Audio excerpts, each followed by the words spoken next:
स्त्री ने सीता सी अग्नि परीक्षा दी, उर्मिला सा इंतजार किया, अहिल्या सी पत्थर बनी, सावित्री सी यमराज से लड़ी, राधा सा वियोग सहा, एकमणि सा प्यार किया, सती सा सब त्याग दिया, पार्वती सी तपस्या की, द्रौपदी सा अपमान सहा, लक्ष्मी सा चरण दबाए। जिस देश में स्त्रियों ने इतने बलिदान दिए, उस देश में जब आज किसी बहन, किसी बेटी के साथ में दुष्कर्म जैसी वारदात होती है तो उसकी सजा क्या है?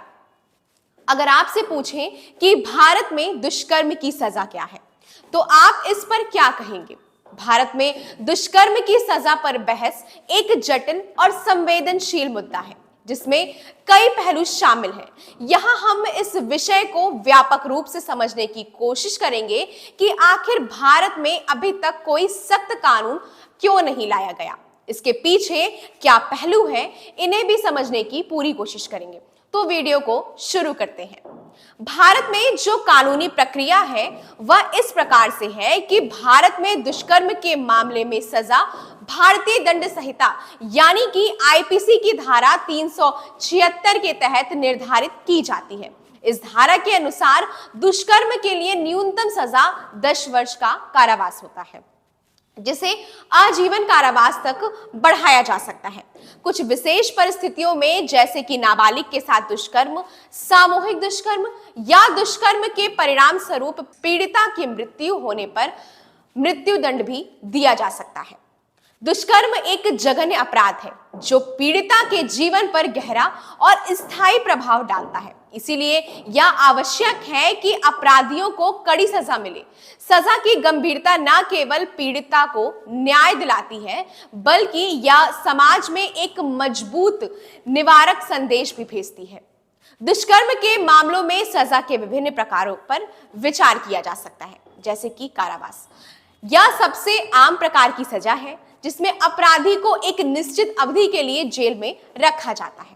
आजीवन कारावास यह एक गंभीर सजा है जिसमें अपराधी को अपने जीवन के शेष समय के लिए जेल में रखा जाता है। मृत्यु दंड यह सबसे गंभीर सजा है और इसे केवल दुर्लभतम मामलों में ही दिया जाता है।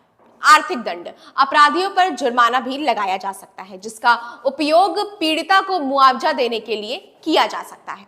अन्य देशों में जो विदेशी कानून है उसे भी जानते हैं।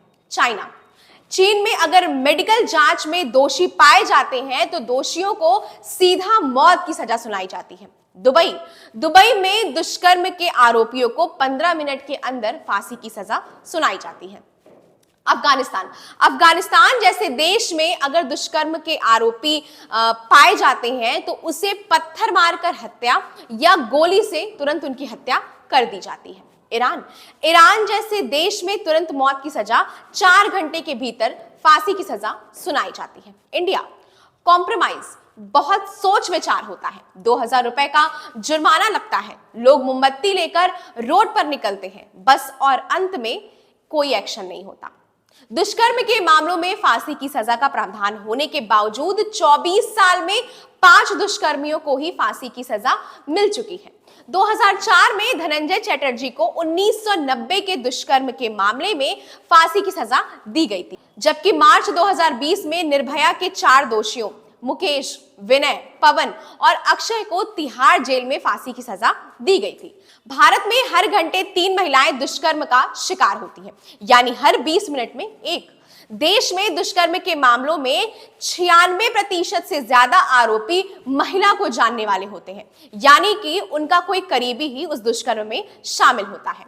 100 में से 27 अपराधियों को ही सजा होती है, बाकी बरी हो जाते हैं। ये आंकड़े बताते हैं कि सख्त कानून होने के बावजूद हमारे देश में दुष्कर्म के मामले में ना तो कमी आ रही है और ना ही इसकी सजा की दर यानी कन्वेंशन रेट बढ़ रहा है।